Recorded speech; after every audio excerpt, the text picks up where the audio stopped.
ओम मणित्रयं नमस्कृत्य लोक्तिः परिभाव्य च वैयाकरणसिद्धान्तकौमुदीयं विरच्यते। सर्वेभ्यः श्रोतृभ्यः नमः। अस्माभिः गतपाठे यद्यत् पठितं तद् एकवारं स्मरामः। वयं वैयाकरणसिद्धान्तकौमुदी इत्याख्यस्य ग्रन्थस्य तत्र हलन्तपुल्लिङ्गप्रकरणं पठन्तः स्मः। प्रकरणस्यास्य अस्माकं क्रमे तत्र 30 पाठः अथवा 30तमः पाठः गतपाठः प्रवृत्तः। अस्मिन् 30 पाठे वयं तत्र सर्वादौ पठितवन्तः सम्बुद्धौ नपुंसकानां न लोपो वा वाच्यः इति यद् वार्तिकं तद्वार्तिकगतं विशेषं वयं तत्र दृष्टवन्तः। तत्र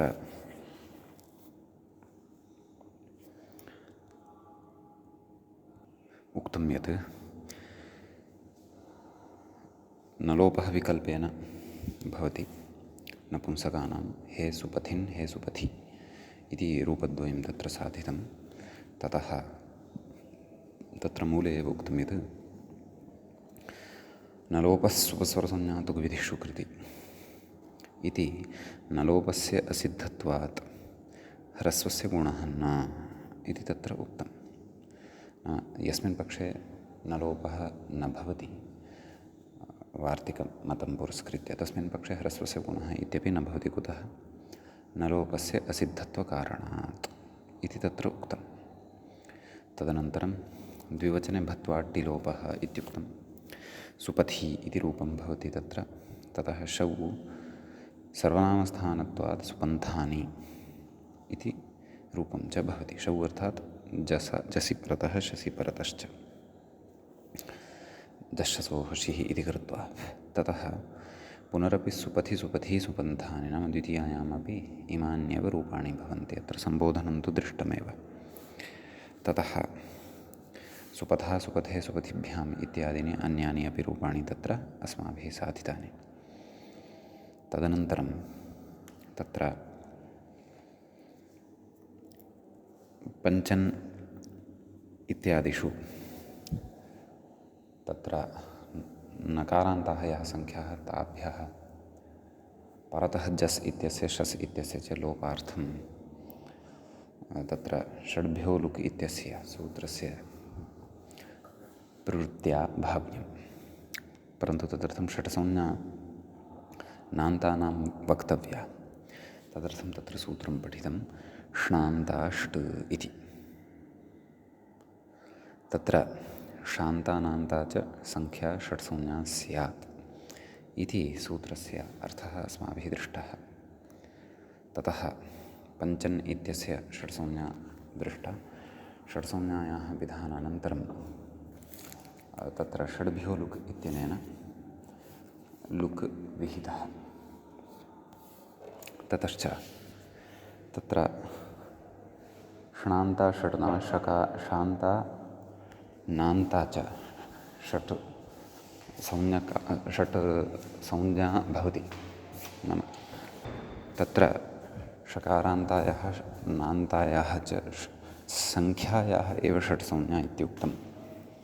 तत्र संख्या इति कुतः उक्तम् इति जिज्ञासायां तत्र उक्तं यत् षकारान्तः यः संख्यावाचकः शब्दः नास्ति, नकारान्तश्च यः संख्यावाचकः शब्दः नास्ति, तस्य तु षट्संज्ञा न स्यात्। तस्मात् परतः जसः वा शसः वा लुक् अन्यथा स्यात्, यस्तु नापेक्षितः। समीचीनं। ततः तत्र विप्रुषः पामानः इति उदाहरणत्वेन साधितं। ततः विशिष्टः विचारः कश्चन अस्माभिः श्रुतः। शतानि सहस्राणि इत्यत्र सन्निपातपरिभाषया न लुक् इति। नाम शत जस् शत सहस्र जस् इत्यवस्थायां जश्शसो हसि इति भवति। तदनन्तरं तस्य नपुंसकस्य झलचः इत्यनेन नुमागमः भवति, उपधा दीर्घः भवति। ततः तत्र सर्वनामस्थानपरकत्वं लभ्यते। अतः तत्र उक्तं नाम अत्र नान्तत्वात् षि इत्यस्य लुक्तु न भवति। दशादेशभूतस्य शसादेशभूतस्य षि इत्यस्य तु लुक् न भवति। कुतः? सन्निपातपरिभाषया, अर्थात् सन्निपातलक्षणो विधिरनिमित्तं तद्विघातस्य इति नियमत्वात्। अतः तत्र शतानि सहस्राणि इत्यादीनि रूपाणि सन्निपातपरिभाषाकारणात् अस्माकं सविधे लभ्यन्ते। अयञ्च विचारः अस्माभिः ज्ञेयः इत्यत्र इति सूत्रपठनवेलायां सविस्तरं ज्ञातः पठितश्च। ततः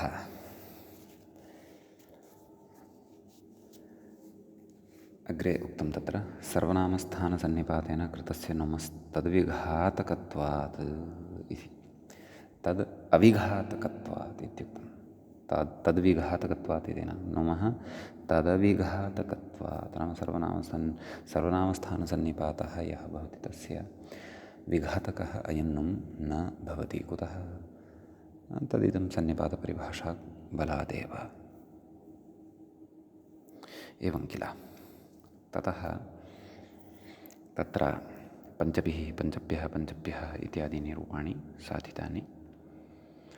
षष्ठीबहुवचने तु तत्र नलोपस्य असिद्धत्वात् नामी इति दीर्घः न प्राप्यते। पञ्च इत्यत्र चकारोत्तरवर्तिनः अकारस्य, अतः तदर्थं नोपधायाः इति अग्रे सूत्रम् आरभ्यते। तस्य अर्थः अस्माभिः दृष्टः। नान्तस्य उपधायाः दीर्घः स्यात् नामी परे इति। न लोपः जातः। एवं खलु। नान्तस्य उपधाया दीर्घः अनन्तरं तर्हि इदानीम् अत्र न लोपः भवितुम् अर्हति, क्लेशो नास्ति। पूर्वमपि आसीत्, परन्तु सः असिद्धः आसीत्। दीर्घे नामी इत्यनेन दीर्घं कर्तुं तस्य असिद्धत्वम् आसीत्। सम्यक्। पञ्चानाम् इति रूपं साधितं। ततः पञ्चसु इत्यपि साधितं। ततः परमपञ्चानाम् इति तत्र तदन्तस्यापि एषा व्यवस्था भवति। का? षड्भ्यो लुक् षड्चतुर्भ्यश्च इति। अतः तत्र परमपञ्चानाम् अर्थात् परमपञ्चभिः इत्यादीनि रूपाणि, परमपञ्चसु इत्यन्तानि सर्वाणि अपि रूपाणि सिद्ध्यन्त्येव, तत्र नास्ति क्लेशः इति। नाम तदन्तस्यापि तानि सर्वाणि कार्याणि भवन्ति, यानि कार्याणि अस्माभिः केवलस्य पञ्चन् इति शब्दस्य पठितानि इति भावः। एवं खलु। ततः तत्र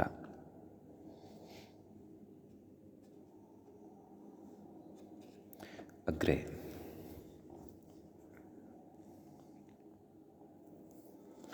विशिष्टः विचारः पुनः कश्चन आरब्धः वर्तते। गतपाठस्य अन्ते व्याख्यायाः पङ्क्तयः अस्माभिः इत्थं पठिताः। तत्र परमाश्चते पञ्च च इति विग्रहः षड्भ्यो लुक् इत्यस्य षड्चतुर्भ्यश्च इत्यस्य च अङ्गत्वात् तदन्ते विवृत्तिरिति भावः।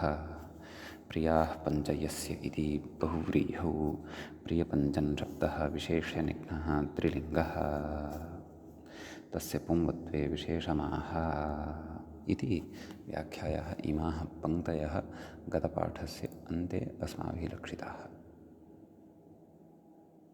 तत्रापि विशिष्य नाम गौणत्वे सति का व्यवस्था स्यात् तद्विषये अस्ति चिन्तनं क्रियमाणं। तदर्थम् अग्रे कथयति। नाम अग्रिमं विवरणं तु अधुना पठनीयं वर्तते। एतावान् भागः अथवा एतावान् विषयः अस्माभिः तत्र गते पाठे पठितः। अयं च त्रिंशः पाठः प्रकरणस्यास्य अस्माकं क्रमे प्रवृत्तः। अधुना हलन्तपुल्लिङ्गप्रकरणस्य एकत्रिंशः पाठः तत्र अस्माकं क्रमे भवति आरब्धः। तत्र क्षन्तव्यः नाम प्रियाः पञ्च यस्य एवं बहुव्रीहौ वर्तते। कः शब्दः? प्रियपञ्चन् शब्दः एवं खलु। तर्हि लौकिकविग्रहः एषः कः? प्रियाः पञ्च यस्य। अलौकिकविग्रहः कथं? प्रिय जस् पञ्चन जस् एवं किल। तत्र अनेकमन्यपदार्थे इत्यनेन बहुव्रीहिः समासः भवति। सुपोधातु प्रातिपदिकयोः इत्यनेन सुपोः लुक् भवति। ततश्च तत्र पञ्चन् क्षन्तव्यः प्रिया पञ्चन् इति अवशिष्यते। तत्र प्रिया इत्यस्य पुंवदभावः भवति, प्रियपञ्चन् इति लभ्यते। सा च पुंवदभावव्यवस्था अग्रे अस्माभिः अवलोकयिष्यते, समासेषु पठिष्यते। तत्र विशेषणः गौणत्वे द्विति मूले पश्यन्तु। गौणत्वे तु लुङ् नुटौ न, गौणत्वे तु न लुङ् नुटौ इति। अर्थात् गौणत्वे सति तत्र लुङ् अर्थात् लुक् च नुट् च लुङ् नुटौ एवं तत्र एकपदत्वेन उक्तं वर्तते। नाम गौणत्वे सति तु लुक् अपि न भवति, नुडपि न भवति इति भावः। वा तत्र यत्र यत्र लुग् विहितः यत्र यत्र च नुटः अवसरः आसीत् तत्र तत्र लुक् केन विहितः? षड्भिः लुक् एवं खलु। जषसोः लुक् विधीयते षड्संज्ञकात् परतः विद्यमानस्य। नुट् केन विहितः? तत्र षष्ठ्यां षट्चतुर्भ्यश्च इत्यनेन कथयति इति बहुवचननिर्देशेन षट्चतुरर्थप्राधान्यापगमात् इति भावः। नाम षड्भ्यो लुक् षट्चतुर्भ्यश्च इत्यत्र वस्तुतः बहुवचनस्य प्रयोगः कृतः वर्तते। षड्भ्यः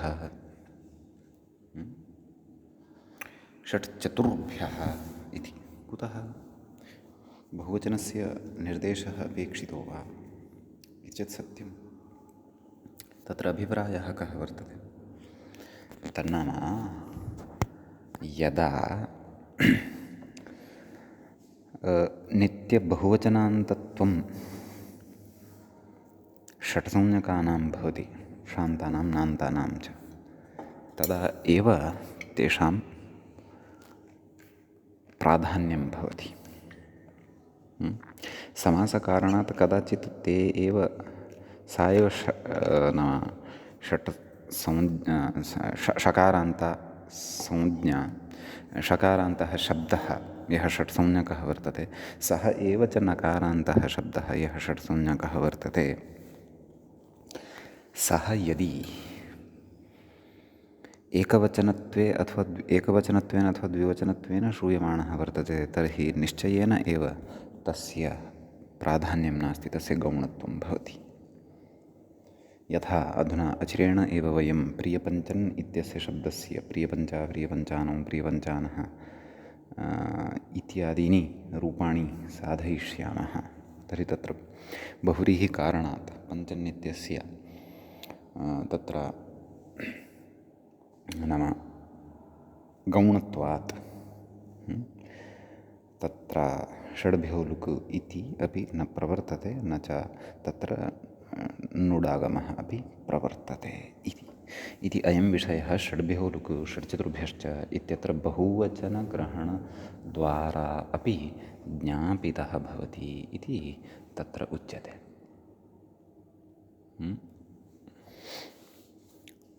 इति पङ्क्तेः अस्याः अभिप्रायो भवति। कथयति प्रियपञ्चेति मूले पश्यन्तु, प्रियपञ्चा इत्युक्तमस्ति खलु। व्याख्याता कथयति सुटिहलादौ च राजवत् इति। नाम राजन् इत्यस्य शब्दस्य रूपाणि किल अस्माभिः साधितानि। वानवः, राजा राजानं राजानः राजानं राजानौ इत्येवं रीत्या रूपाणि साधितानि किल। ततः प्रकृते अपि प्रियपञ्चन् इति शब्दः यः वर्तते तस्य राजन् इति शब्दवदेव रूपाणि भविष्यन्ति। राजवत् अर्थात् राजन् इति शब्दवत्। अतः तत्र प्रियपञ्चा प्रियपञ्चानं प्रियपञ्चानः प्रियपञ्चानं प्रियपञ्चानम् इति इमानि रूपाणि तत्र भविष्यन्ति। मूलेपि प्रियपञ्चा प्रियपञ्चानो प्रियपञ्चानः इति प्रथमाविभक्तेः रूपत्रयं प्रदत्तं वर्तते। किञ्च सम्बोधने अत्र तदेव हे प्रियपञ्चन् इति भवति वा अथवा प्रकारान्तरेण भवति वा इति द्रक्ष्यामः। यथा राजन् इत्यस्य तु हे राजन् इति साधयामः, तर्हि प्रकृते तथैव रूपं स्यात्। द्विवचने हे प्रियपञ्चानो, बहुवचने हे प्रियपञ्चानः इत्यादीनि रूपाणि तत्र भवन्ति। अस्तु, ततः कथयति शसादावचितु। नाम शसादिः विभक्तिः यदा परतः भवति तदा तु काचित् तत्र विशिष्टा व्यवस्था भवति इत्युच्यते। अग्रे तत्र उक्तं शसादावचितु अल्लोपो नः इति अकारलोपे। एवं खलु। प्रियपञ्चन् अस् अस् अर्थात् शस् इत्यस्य अस् अवशिष्यते। इदानीं शसादिषु परतः यदि अजादिः प्रत्ययः परतः वर्तते अथवा यकारादिः प्रत्ययः परतः भवति तर्हि भसंज्ञा भवति खलु। तर्हि प्रियपञ्चन् इत्यस्यापि भसंज्ञा अस्त्येव। प्रियपञ्चन् इत्यस्यापि भसंज्ञा यदि अस्ति एव तर्हि तत्र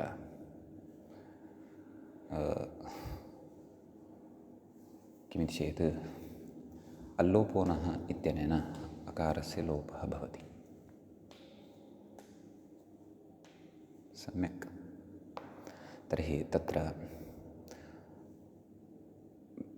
नाम प्रियपञ्चन् इत्यस्य यः अन्तस्य अकारस्य यथा यूषणः राज्ञः इत्यादिषु कृतं तद्वदेव तावदेव। अतः प्रियपञ्चि अस् प्रियपञ्चि अकारस्य तु लोपः जातः अस् एवं किल। कथयति इति अकारलोपे श्चुत्वेन नस्य श्चुत्वेन ञकारः नैव नकारः अपि अवशिष्यते खलु। सत्यं। प्रियपञ्चि न अस् प्रियपञ्चि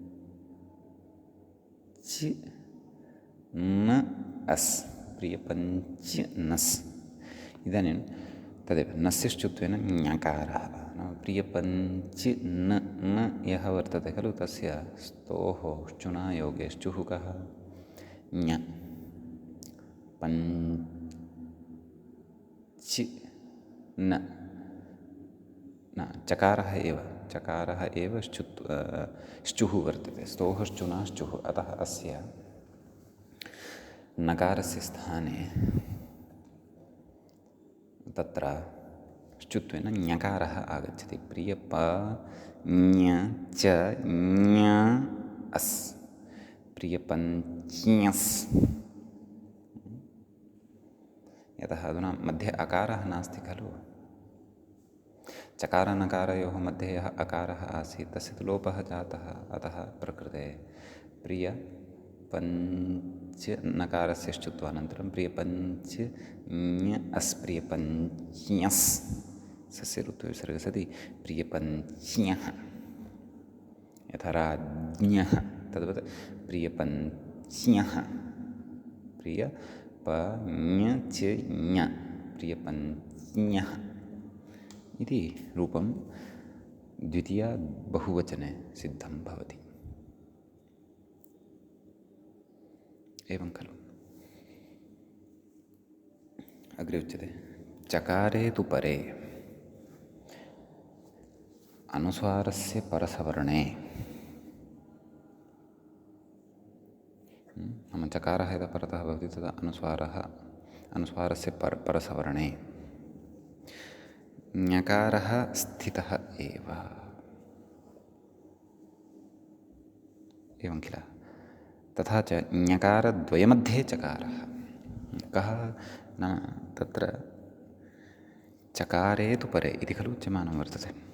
श्चुत्वेन ञकारः लब्धः इति कथयति। चकारे तु परे अनुस्वारस्य परसवर्णे ञकारः स्थित एव नाम प्रकृते पश्यन्तु प्रियपञ्चन अस् इति खलु स्थितिः आसीत्। अलोपः विहितः प्रियपञ्च नस् इति खलु स्थितिः जाता। तदनन्तरं नकारः यः वर्तते स ञकारः विहितः प्रियपञ्च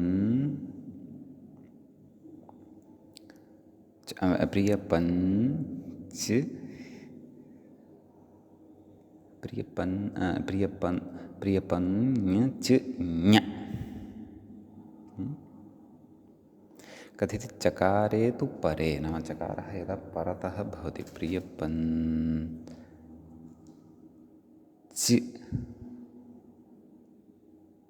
एवं खलु प्रियपञ्च नस् अनुस्वारस्य परसवर्णे ञकारः स्थितः एव कस्यां दशायाम् इदमुच्यमानमस्ति। चकारे तु परे आमामां सत्यं प्रियपञ्चन् इत्यस्मिन् शब्दे यः चकारः वर्तते खलु तस्मिन् परतः अनुस्वारस्य परसवर्णे अनुस्वारः यः भवति तस्य परसवर्णत्वं भवति। नाम स्वाभाव्येन पञ्चन् इत्यस्मिन् शब्दे यः ञकारः दृश्यमानः वर्तते पकारोत्तरवर्ती यः अकारः तदनन्तरं यः ञकारः वस्तुतः सः अपि नकारस्य स्थाने एव आगतः भवति। तस्य मूलावस्थायाम् अपि तत्र नकारः एव भवति। नकारस्य अनुस्वारः भवति अनुस्वारस्य परसवर्णत्वं तत्र भवति एवं खलु। अतः परसवर्णत्वे सति सः ञकारः स्थितः एव नाम प्रथमञकारस्य विषये उच्यमानं वर्तते। अतः प्रकृते तयोः मध्ये नाम एकः ञकारः अयं लभ्यते द्वितीयः ञकारः तु तत्र नकारस्य श्चुत्वानन्तरं लभ्यते। तथा च ञकारद्वयमध्ये चकारः तर्हि यः चकारः भवति पञ्चन् इति शब्दस्य सः तु तत्र अस्त्येव इति मानवः। तदेव उणादिसूत्रेण अस्य निष्पत्तिः तत्र अवगन्तव्या वा इति मम भाति। कस्य पञ्चन् इत्यस्य शब्दस्य अथवा अव्युत्पन्नं प्रातिपदिकं वा इदम् अस्माभिः स्वीकर्तव्यं। तत्र मध्ये ञ इति यः वर्तते सः अनुस्वारस्य सकाशादेव लब्धः वर्तते इति वा तत्र अस्माभिः समाधेयम्। पचि धातोः कनिन् प्रत्यये सति सिद्ध्यति इति उच्यते। तत्र पच् कनिन् कनिनः तत्र अन् इति अवशिष्येत् पचन् एवं खलु। ततः अत्र निपातनवशात् कश्चन मध्ये पच धातोः नुम् आनयः वस्तुतः निपातनवशात् न भवत्येव पचि इति इदित् धातुः अस्ति खलु अतः तस्य नुम् आगमः भवति पन्नज्। यदि इतोपि मूलं गच्छामः मूलं गत्वा एव वस्तुतः एषा पङ्क्तिः अवगन्तुं शक्या का चकारे तु परे अनुस्वारस्य परसवर्णे ञकारः स्थित एव तथा च ञकारद्वयमध्ये चकारः इति भावः। तन्नाम तत्र यः पञ्चन् इति शब्दः दृश्यते तत्र पचि इति धातुः मूलतः भवति। तस्मात् कनिन् प्रत्ययः विधीयते तस्य अन् अवशिष्यते सः अणादिकः। का स्थितिः जायते पचि अन् पचि इति इदित् वर्तते अतः इदितो नुम् धातुः इत्यनेन नुमागमः भवति। स च मिदचोन्त्यात् परः इति सूत्रद्वारा वाच इत्यत्र यः पकारोत्तरवर्ती अकारः वर्तते तदनन्तरम् आगत्य तिष्ठति अतः पनच अन् पनचन् इति जायते। इदानीम् अस्य नकारस्य अनुस्वारः भवति, अनुस्वारानन्तरं परसवर्णत्वेन ञकारः लभ्यते इति अस्य अभिप्रायः अस्ति व्याख्यातुः। किं चकारे तु परे अनुस्वारस्य परसवर्णे ञकारः स्थित एव, नाम ञकारः तत्र अस्ति एव। तथा च ञकारद्वयमध्ये अपरः ञकारः तु पञ्चन्नित्यस्य नकारस्य लोपं अकारस्य लोपं विधाय तत्र पञ्च न नाम स्तोश्चुनाश्चु इत्यनेन नकारस्य श्चुत्वे सति अस्माकं सविधे लब्धः वा न वा। अतः ञकारद्वयमध्ये नाम निष्पन्ने रूपे ञकारद्वयमध्ये अत्र चकारः लभ्यते इति अत्र अस्य अभिप्रायः वर्तते। अतः प्रियपञ्च्ञः इति द्वितीयाविभक्तेः बहुवचने इदं रूपं भवति। सम्यक् अन्यानि अपि रूपाणि अत्र साधनीयानि, मूले च किमुक्तं वर्तते तदपि वयम् इदानीम् अग्रे द्रक्ष्यामः। सम्यक् ततः यत्र यत्रापि भसंज्ञायाः प्रसङ्गः भविष्यति तत्र तत्रापि एषा एव प्रक्रिया अस्माभिः स्मर्तव्या अस्ति, या अत्र द्विवचने स्मृता, प्रियपञ्च्ञः। तृतीया विभक्तौ तर्हि कथं रूपाणि भविष्यन्ति? तत्र प्रियपञ्च्ञा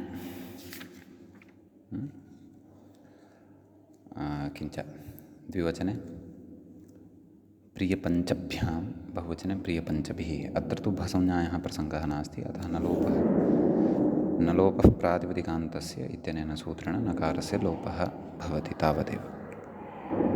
चतुर्थ्यां विभक्तौ प्रियपञ्ची, द्विवचने प्रियपञ्चभ्यां, बहुवचने प्रियपञ्चभ्यः। पुनः तत्र पञ्चम्यां प्रियपञ्च्ञः, प्रियपञ्चभ्यां, प्रियपञ्चभ्यः। षष्ठ्यां प्रियपञ्च्ञः, द्विवचने भसंज्ञा अस्ति, अतः प्रियपञ्च्योः, बहुवचने प्रियपञ्च्यां। सप्तमी एकवचने प्रियपञ्ची, द्विवचने प्रियपञ्च्योः, बहुवचने प्रियपञ्चसु इति एवं रीत्या अत्र इमानि रूपाणि ज्ञातव्यानि। मूले तु तत्र वयं द्रष्टुं शक्नुमः एव, प्रियपञ्चानौ, तदनन्तरं प्रियपञ्चानः, तदनन्तरं षष्ठी बहुवचनस्य रूपं साक्षात् दत्तं प्रियपञ्च्याम् इति। एवं खलु? अग्रे तत्र उक्तम् एवं सप्तन्नवन्दशन्, नाम एते अन्ये ये प्रयोगाः वर्तन्ते तेषामपि रूपाणि एवमेव अस्माभिः साधयितुं शक्यानि इति। अत्रापि सप्तभिः इत्यादीनि, नवभिः, दशभिः इत्यादीनि रूपाणि साधयितुं शक्यन्ते। समीचीनम्। अत्रापि प्रियाः सप्त यस्य, एवं रीत्या यथा प्रियाः पञ्च यस्य इति साधितं तद्वदत्रापि भवितुम् अर्हति। तथा चेत् प्रियसप्तानौ, प्रियसप्तानः, प्रियसप्तानौ, प्रियसप्नः, प्रियसप्ना, प्रियसप्ने, प्रियसप्नः, प्रियसप्नि इत्यादीनि रूपाणि तत्र गौणत्वे अपि साधयितुं शक्यानि। समीचीनं। ततः अग्रे व्याख्याता कथयति अष्टन् शब्दः नित्यबहुवचनान्तः। आम्, तत्र मूले पश्यन्तु, पूर्वं यत्र उक्तवान् एवं सप्तन्नवन्दशन् इति उक्तवान् खलु, तर्हि तत्र अष्टन् इति कुतः त्यक्तवान्? सप्तन्नवन्दशन् इत्येव उक्तवान्, अष्टन् इत्यपि मध्ये वक्तव्यं खलु, तद् कुतः न उक्तवान् इति चेत् तत्र केचन विशेषाः सन्ति, ते च विशेषाः अधुना तत्र सन्ति वक्तव्याः। तदेव कथयति अष्टन् शब्दः नित्यबहुवचनान्तः, नाम नित्यतया बहुवचने एव प्रयुज्यते, एकवचनं नास्ति, द्विवचनं नास्ति, न यथा अन्येपि शब्दाः अधुनैव अस्माभिः पठिताः तद्वदेव। तस्य विशेषमाह नाम तत्र कश्चन विशेषः वर्तते, अतः तं विशेषं कथयति। किमाह सूत्रं वर्तते अग्रे, कथम् अष्टन आविभक्तौ इत्यस्ति। तत्र अष्टनः इति प्रथमं पदं भवति, अष्टन् इत्यस्य षष्ठ्यन्तं तत्पदं भवति। नाम अष्टन् इति प्रकृतेः निर्देशार्थं प्रकृतिपद अनुकरणमत्र विहितं वर्तते। अष्टनः इति उक्त्वा शाकल्यलोपवशात् विसर्गः तत्र न श्रूयमाणः वर्तते। आ इति अस्ति, अष्टन आ इति अग्रे वर्तते। इदमपि प्रथमान्तं वर्तते, अत्रापि शाकल्यलोपवशात् विसर्गः न श्रूयमाणः वर्तते। अष्टनः आह विभक्तौ, विभक्तौ इति सप्तम्यन्तं पदं भवति विभक्ति इति शब्दस्य। एवं खलु तत्र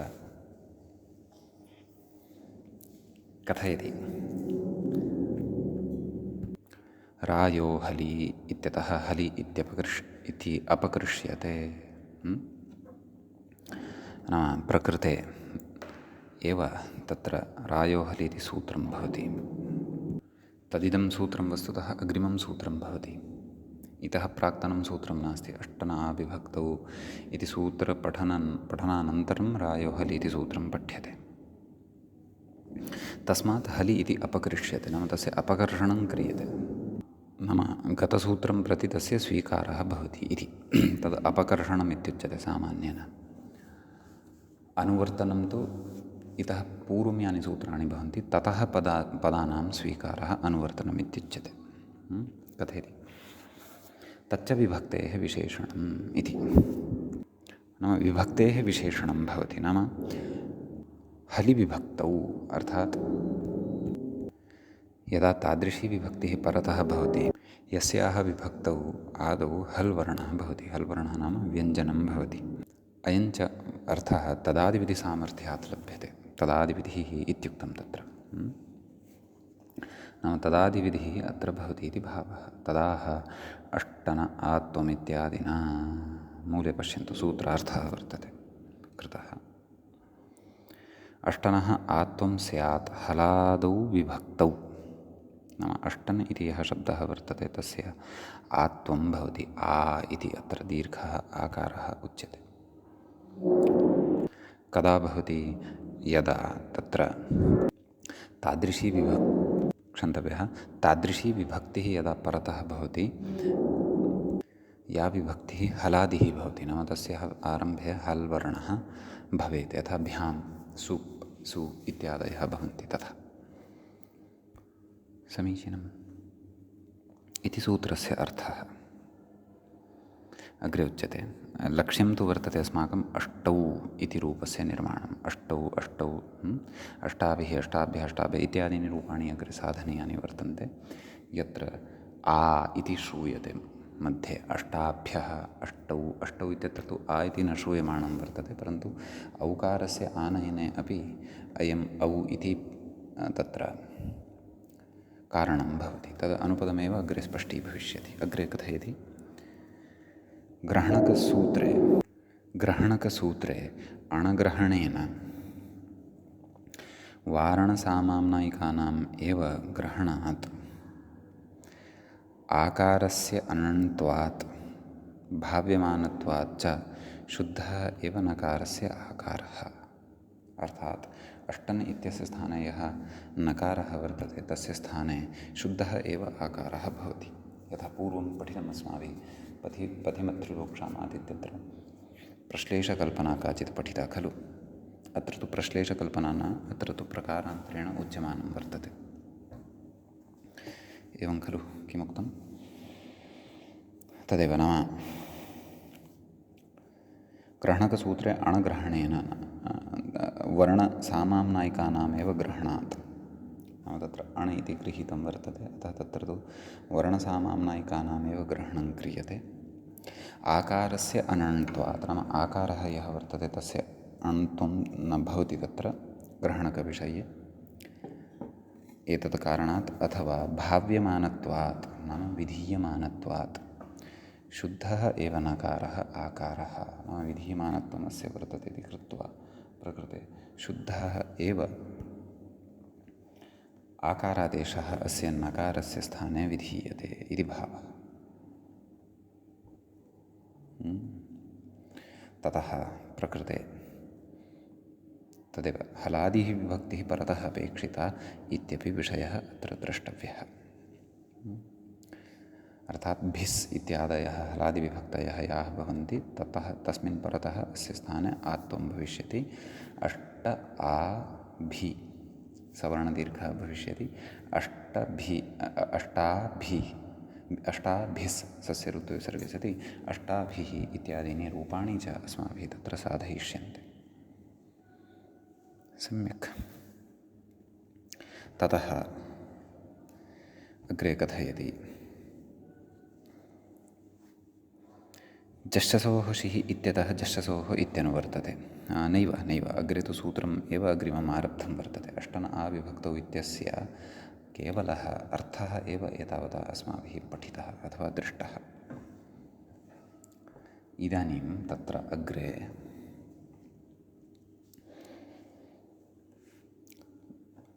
अन्यत् सूत्रं पठ्यमानं वर्तते। युगपत् अग्रे द्वयोः अपि सूत्रयोः उदाहरणानि यानि भवन्ति तानि युगपत् अग्रे वक्ष्यन्ते। सूत्रमारभ्यते अष्टाभ्य औष इति। तत्र अष्टाभ्यः इति एकं पदं भवति। प्रकृतपदे पञ्चमी विभक्तिः भवति, एकवचनं च भवति। औष इति प्रथमान्तं भवति, प्रथमाविभक्तेः एकवचनान्तम् अत्र भवति। ततः अग्रे उच्यते नाम अस्य सूत्रस्य अर्थाय अत्र किं किम् अनुवर्तते इति विमर्शः क्रियमाणः अस्ति अधुना अग्रे। जश्चसोः शिः इत्यतः जश्चसोः इत्यनुवर्तते नाम अस्मात् सूत्रात् जश्चसोः इत्यनयोः अनुवर्तनं भवति। अष्टाभ्य इति पञ्चमी तदुक्तमेव, तस्मादित्युत्तरस्य इति उपतिष्ठते नाम पञ्चम्याः श्रवणकारणात् तस्मादित्युत्तरस्य इत्यस्याः परिभाषायाः अत्र उपस्थितिर्जायते इति भावः। अष्टा इति आकारान्तशब्दो विवक्षितः। अष्टाभ्यः इत्यत्र अष्टा इत्यनेन आकारान्तः शब्दः विवक्षितः वर्तते। तदाह कृताकारादित्यादिना सूत्रार्थः तत्र उक्तः। मूले वयं सूत्रार्थम् अत्र पश्यामः। कः सूत्रार्थः उक्तः? कृताकारात् अष्टनः नाम अष्टनशब्दः यः नकारान्तः वर्तते तस्य नकारान्तस्य यः नकारः वर्तते तस्य नकारस्य आत्वं यदा विहितं भवति आत्वानन्तरं तत्र सवर्णदीर्घादिकं विधाय अष्टा इति यदा लब्धं भवति तदा तदेव कृताकारात् अष्टनः नाम तादृशः यः अष्टन् शब्दः वर्तते कृताकारः तादृशात् परयोः नाम तस्मात् परतः यः जस् प्रत्ययः वर्तते यः च शस् प्रत्ययः वर्तते तयोः द्वयोः औष स्यात्।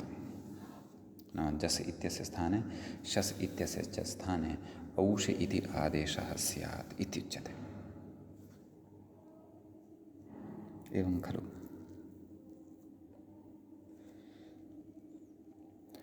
इति सूत्रस्य अर्थः।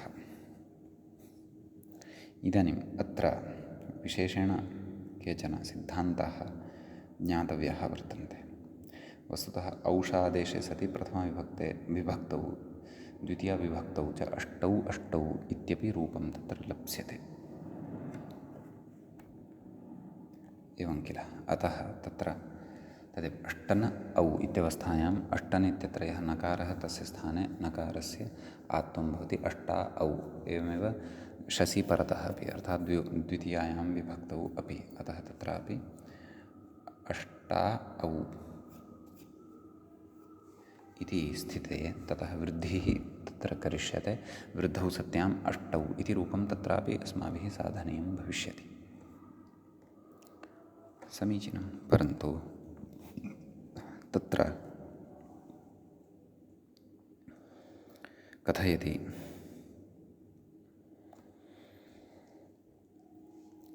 नकारस्य आत्वे कृते सति यः अष्टाशब्दः तस्मात् इत्यर्थः इति तु अस्माभिः उक्तमेव। व्याख्यात्रा अधुना उच्यमानः वर्तते, अथवा व्याख्यातुः कथनात् पूर्वमेव एषा स्पष्टता अस्माभिः कृता। अष्टन् इत्यत्र यः नकारः तस्य आत्वे कृते सति आत्वं जातं भवति। यः अष्टाशब्दः लभ्यते नाम आत्वानन्तरं सवर्णदीर्घादिकं विधाय यः अष्टाशब्दः लभ्यते इति नाम अष्टा इति आकारान्तशब्दः विवक्षितः। नाम सः तादृशः अष्टा इति आकारान्तशब्दः अत्र विवक्षितः वर्तते इति भावः। नैव अग्रिमायां पङ्क्तौ आसम् अहं तु पुनः पश्यामि, क्षन्तव्यः। नकारस्य आत्वे कृते सति यः अष्टाशब्दः तस्मादित्यर्थः। सम्यक् नाम तादृशात् यः जस् अथवा शस् तस्य औष् इति आदेशो भवति इति भावः। कथयति शित्वात् सर्वादेशः। नाम औष् इति यः आदेशः वर्तते सः शित् वर्तते। अतः शित् कारणात् यस्य उक्तः तस्य सर्वस्यापि स्थाने भवति। कस्य उक्तः? जस् इत्यस्य स्थाने उक्तः, अतः समग्रस्य जसः स्थाने भविष्यति। तदनन्तरं शस् इत्यस्य स्थाने उक्तः, अतः समग्रस्यापि शसः स्थाने अयम् औष् इति आदेशः भवति इति भावः। सम्यक्। इदानीम् अत्र शङ्क्यते, भोः कथमेवम् उच्यते नाम समग्रस्य स्थाने भवेत्। कथयति आदेः परस्य इति तु नात्र प्रवर्तते। नाम परस्य यद्विहितं तत् तस्य आदेर्बोध्यम् इति खलु उच्यते, वा न वा? तर्हि तस्यैव अत्र प्रवृत्तिः भवतु। तर्हि तत्र उच्यते इति तु नात्र प्रवर्तते। नाम अस्य तु अत्र प्रवृत्तिः नास्ति। कुतः? अनेकार्षित् इति परेण तस्य बाधात्। अनेकार्षित् सर्वस्य इति यत् सूत्रं वर्तते परतः, तेन सूत्रेण अस्य बाधः क्रियते। अतः एवं खलु। ततः औषादेशोऽयं षड्भ्यो लुक् इत्यस्य अपवादः। एवं खलु। षट्संज्ञकः वर्तते अष्टन् इत्यपि, ततः परतः जश्चसोः लोपः भवति, वा न वा? अतः अत्र उक्तं षड्भ्यो लुक् इत्यस्य तु अयम् औषादेशः यः वर्तते सः अपवादभूतः भवति। अपवादः एव तस्य वर्तते। एवं खलु। ततः तत्र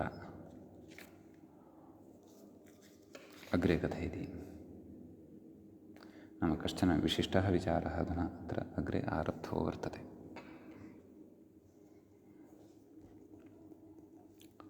ननु जश्चसोः परतः अष्टन् शब्दस्य आत्वं नास्त्येव। नाम जस् परतः यदा भवति, शस् इति च प्रत्ययः यदा परतः भवति, तदा अष्टन् शब्दस्य आत्वं तु न भवत्येव, वा न वा? कथयति अष्ट आविभक्तौ इति आत्वविधौ। अष्टमाविभक्तौ इत्यनेन यः आत्वविधिः उच्यते हलीत्यपकर्षस्य उक्तत्वात्। नाम तत्र तु हलिः इति अपकर्ष्यते, नाम हल्परकत्वम् अपेक्षितं भवति। तच्च भ्यामादौ तु सम्भवति, परन्तु अथवा सुपि परतः अपि सम्भवेत्, परन्तु ये तु भ्यामादयः अथवा हलादयः न वर्तन्ते,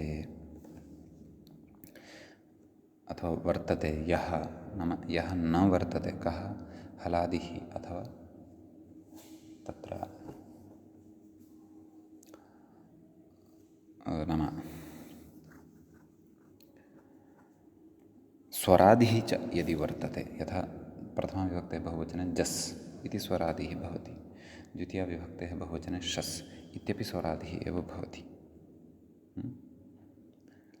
तर्हि प्रकृते आत्वमेव न सम्भवति खलु, यतोहि आत्वं केन कर्तव्यम्, आत्वम् अष्टन आविभक्तौ इत्यनेन कर्तव्यं। तस्य कृते परतः किमपेक्षते, तस्य कृते तु परतः तत्र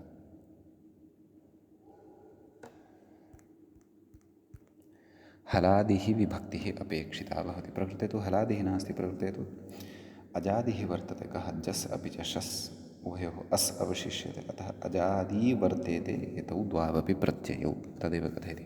ततश्च जश्शसोः औषविधौ कृदाकारात् इति अष्टनः अनुपपन्नम् इति। एवं खलु आत्वमेव नास्ति तर्हि तस्य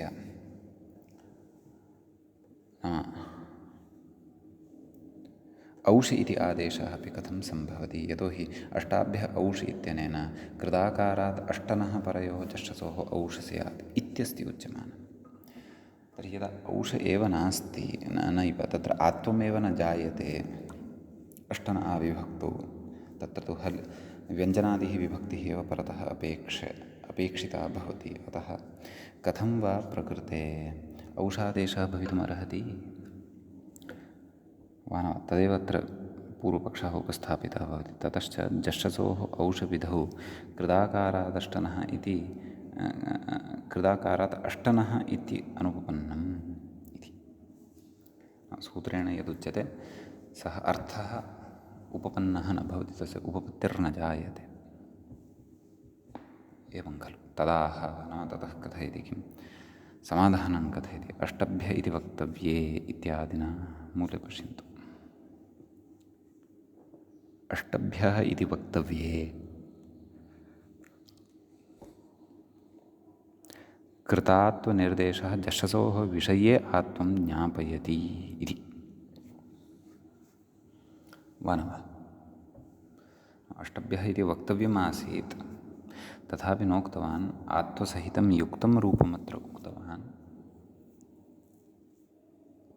एवं खलु तेन इदं ज्ञातं वर्तते, यदि कृतात्वनिर्देशः नाम अत्र यदि अष्टभ्यः इत्यत्र आत्वस्य निर्देशः कृतः वर्तते जश्शसोः विषये,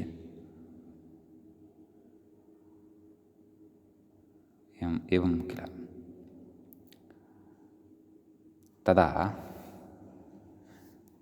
नैव नाम जश्शसोः तत्र औषादेशः यः कर्तव्यः वर्तते, तर्हि तत्र जश्शसोः परतः अपि आत्वं भवत्येव, अन्यथा अष्टाभ्यः औषि तत्र औषग्रहणं व्यर्थं खलु वा न वा? जश्शसोः परतः कृदाकारात् अष्टनः औषि इति आदेशः स्यात्, अर्थात् जस् परतः स्यात्, शस् इति च परतः स्यात्, अष्टनः औषि इति नैव, जश् अपि च शस् इत्यनयोः स्थाने औषि इति स्यात्, कृदाकारात् अष्टनः परतः विद्यमानयोः। तर्हि यदि अस्य आत्वम् एव यदि न स्यात्, तर्हि अष्टाभ्यः औषि इति व्यर्थं खलु सूत्रं स्यात्। तदेव अत्र उक्तं वर्तते। किं ननु जश्शसोः परतः अष्टन् शब्दस्य आत्मं नास्ति वा, अष्टनः विभक्तौ इति आत्वविधौ हलित्यपकर्षस्य उक्तत्वात्, ततश्च जश्शसोः औषविधौ कृताकारात् अष्टनः इति अनुपपन्नं, तदाह अष्टभ्यः इति वक्तव्ये इत्यादि। नाम तदेव अष्टभ्यः इति अपि वक्तुं शक्यते स्म, तथापि अष्टाभ्यः इति उक्तवान्। अतः कृतात्वनिर्देशः अत्र यः कृतः वर्तते अष्टाभ्यः इति, सः निर्देशः एव एतं विषयं ज्ञापयति यत् जश्शसोः विषये आत्वं भवितुम् अर्हति। नाम जश् अपि च शस् इत्येतौ यदा परतः वर्तते अथवा एतौ द्वौ परतः विद्येते तत्तत् प्रसङ्गानुरोधेन तत्तत् उदाहरणे, तदा तत्र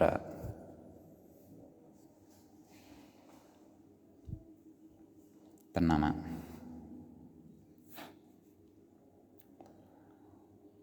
आत्वं जश्शसोः परतः अपि भवितुम् अर्हत्येव, क्लेशो नास्ति, अन्यथा सूत्रं व्यर्थं स्यात्।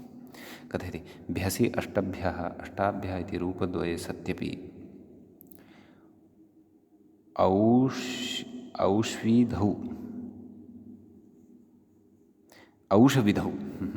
एवं न, औषविधौ नाम कथयति भ्यसि अष्टभ्यः अष्टाभ्यः रूपद्वये सत्यपि औषविधौ लाघवात् अष्टभ्यः इत्येव निर्देशः उचितः वा न वा? आकारनिर्देशात् तु जश्रसोः अचि परतः अपि आत्मं विज्ञायते इत्यर्थः। नाम आकारनिर्देशः यदि कृतः तेन तु इदं ज्ञायते यत् जश्रसोः अचि परतः, नाम जश् अपि च शस् इत्यनयोः स्थाने यदि एतौ अजादित्वेन प्रयुज्यमाने स्तः तदा अपि आत्मं विज्ञायते। एवं खलु इत्यर्थः इति कथयति। एवं किल? अन्यथा सूत्रं खलु व्यर्थं स्यात् तावदेव इत्येव अस्ति विषयः। अग्रे कथयति ननु अष्टनः आविभक्तौ इति हलादिविभक्तौ। अष्टन आविभक्तौ इति हलादिविभक्तौ, नाम हलादिः विभक्तिः परतः भवेत्। कथयति अष्टनः नित्यम् आत्मविधानात्। अष्टन् यः वर्तते तस्य नित्यतया शब्दस्य आत्वं विधीयते, नाम आकारः तत्र भवतु एव। अष्टाभ्यः इत्येव निर्देष्टव्यं, तर्हि अष्टाभ्यः इत्येव निर्देशः तत्र वरम् अथवा निर्देशः वरः। प्रामाणिकगौरवस्य अदोषत्वात् इति। अत्र प्रामाणिकं गौरवं यत्किमपि भवति न भवति, नाम दोषः अपि तत्र नास्ति इति। ततश्च औषविधौ अष्टाभ्यः इति निर्देशः जश्रसोः अष्टनः कथमात्मं ज्ञापयेत् इत्यतः आह वैकल्पिकं चेदमिति। पुनः अयं पक्षः सकृत्पठनीयः। ननु इत्यतः कथयति ननु अष्टन आविभक्तौ इति हलादिविभक्तौ। एषा हलादिः विभक्तिः यदा परतः भवति। अष्टनः नित्यम् आत्मविधानात्, नाम अष्टनः नित्यतया आत्मं विधीयते एव खलु। अष्टाभ्यः इत्येव निर्देष्टव्यम्।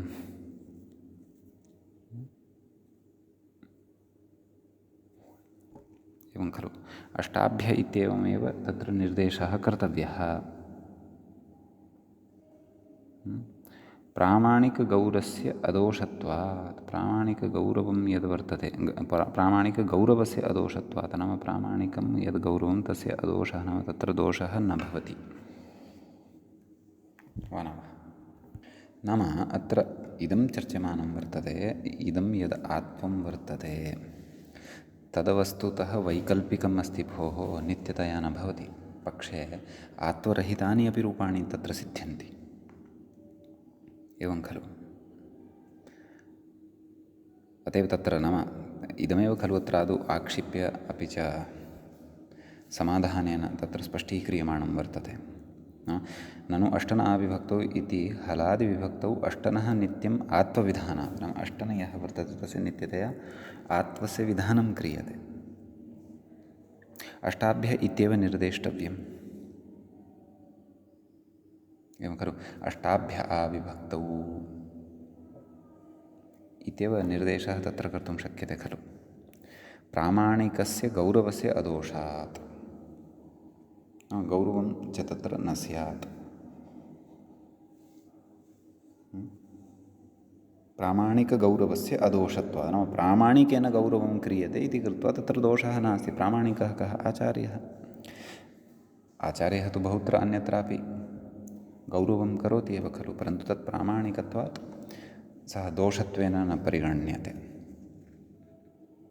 अतः अष्टाभ्यः आविभक्तौ इत्येव खलु वक्तुं शक्यते स्म, अथवा अष्टाभ्यः इत्येव निर्देष्टव्यम्। अष्टाभ्यविभक्तौ तेनैव तत्र आत्मं स्फुटम् अथ अवगतं भवति स्म। कथयति ततश्च औषविधौ अष्टाभ्यः इति निर्देशः।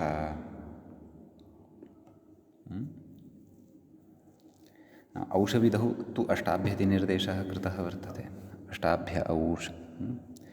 जश्रसोः अष्टनः कथम् आत्मं ज्ञापयेत्?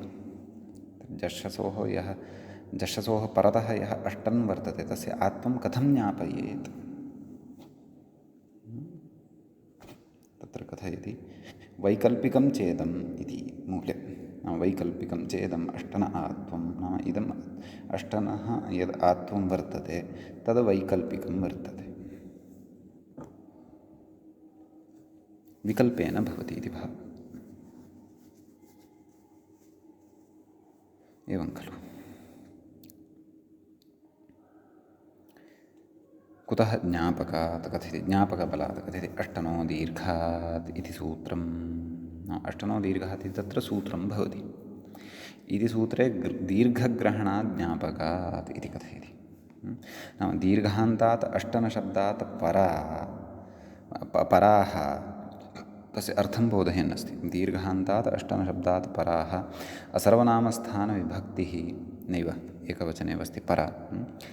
पुनः पठामि। दीर्घान्तात् अष्टनशब्दात् परा असर्वनामस्थानविभक्तिः उदात्ता स्यात् इति तदर्थः। नाम तस्य अयम् अर्थो भवति। वा न वा?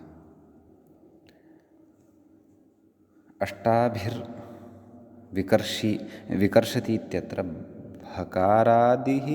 भकारात् इकारः उदात्तः। अष्टाभिः विकर्षति, अत्र भकारात् परतः इकारः यः वर्तते सः उदात्तः वर्तते। अग्रे कथयति अनुदात्तं पदमेकवर्जम् इति शिष्टम् अनुदात्तं। नाम उदात्तस्य परिगणनं यदा जातं तर्हि अन्यद् यद् अस्ति अनुदात्तवर्जम्, अन्यद् यद् वर्तते उदात्तवर्जं तस्य अनुदात्तत्वं भवति। एतत् कस्य विषये उक्तम्? अष्टनो दीर्घात्। तथा अष्टनो दीर्घात् इत्यस्य सूत्रस्यापि अत्र सामान्यः अर्थः अस्माभिः बुद्धौ स्थापनीयः।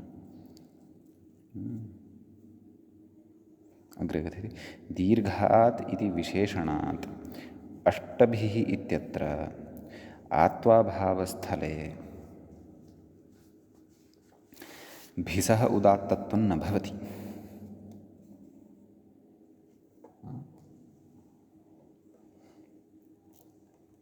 दीर्घात् इति विशेषणं प्रदत्तं खलु, तर्हि अष्टभिः यत्र दीर्घः एव नास्ति, अष्टभिः इति तावदेव वर्तते। आत्वाभावस्थले नाम यत्र आत्वं न भवति तत्र भिसः उदात्तत्वमपि न भवति। तर्हि किं भवति? किन्तु मध्योदात्तत्वमेव। कुतः? झल्युपोत्तमम् इत्यस्य प्रवृत्तेः। कोऽर्थः झल्युपोत्तमम् इत्यस्य कथयति षट्चतुर्भ्यः या झलादिविभक्तिः, षट्संज्ञकाः चतुर्शब्दश्च यः वर्तते ततः झलादिविभक्तिः या वर्तते तदन्ते पदे विद्यमानम् उपोत्तमम् उदात्तं स्यात् इत्यर्थः। यद् उपोत्तमं भवति त्रयादीनाम् अन्त्यं, त्रयादिषु यद् अन्त्यं वर्तते तद् उत्तमं भवति, तस्य समीपस्थम् उपोत्तमम् इति वर्तते इति अग्रे तद्धितेषु इतोपि विस्तरेण पठिष्यते। स्वरप्रकरणे अपि पठिष्यामः। उपोत्तमम् उदात्तं स्यात् इति तस्य अर्थः उच्यते। कथयति यदि तु अष्टनः आत्वं नित्यं स्यात् तर्हि अष्टभिः इति ह्रस्वान्तव्यावृत्तये क्रियमाणं दीर्घग्रहणम् अनर्थकं स्यात्। वा न वा? अष्टनः यदि आत्वमेव नित्यं स्यात्, स्थलान्तरे आत्वरहितं रूपमेव न स्यात्, तर्हि अष्टभिः इत्यत्र इति यः प्रयोगः दृश्यते तत्र ह्रस्वान्तस्य व्यावृत्त्यर्थं नाम निवृत्त्यर्थं क्रियमाणं दीर्घग्रहणं क्व अष्टनो दीर्घात् इत्यत्र अनर्थकं स्यात्, तस्य किमपि प्रयोजनमेव न स्यात्। कुतः? व्यावृत्त्याभावात्, व्यावर्तकत्वं तत्र न स्यात्। अतः वा न वा? कथयति आत्वस्य विकल्पितत्वे तु तदभावपक्षे अष्टभिरिति व्यावर्त्यस्य सत्वात् दीर्घग्रहणम् अर्थवत्। आत्वस्य यदा अत्र विकल्पः क्रियते तदा तु तदभावपक्षे नाम आत्वाभावपक्षे अष्टभिः इति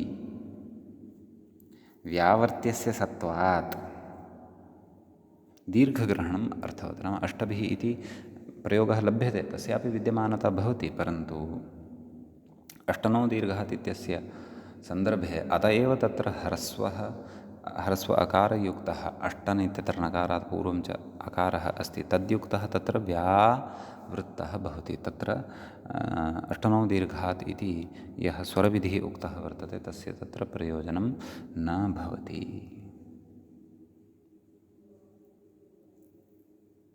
तदेव अतः दीर्घग्रहणम् अष्टनः आत्वस्य वैकल्पिकत्वे ज्ञापकम् इत्यर्थः।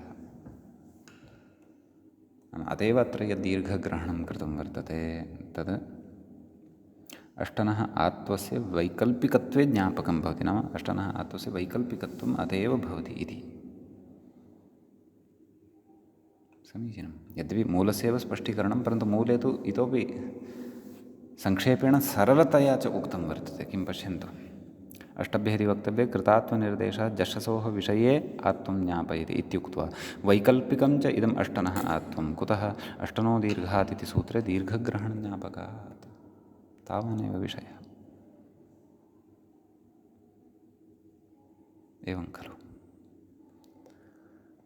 अतः एषः विषयः अत्र अस्माभिः बुद्धौ स्थापनीयः। एतं विषयं पुनः संस्मरन्तः वयम् अग्रिमं विषयं प्रवेक्ष्यामः अग्रिमे पाठे। अद्यतनपाठः तावत् अत्रैव अस्माभिः उपसंह्रियते। अत्रैव मङ्गलं कुर्मः। मुनित्रयं नमस्कृत्य उक्तिः परिभाव्य च वैयाकरणसिद्धान्तकौमुदीयं विरच्यते। एवञ्च हलन्तपुल्लिङ्गप्रकरणस्यास्य अस्माकं क्रमे एषः 31 पाठः सम्पन्नतां गतः। नमः सर्वेभ्यः श्रोतृभ्यः।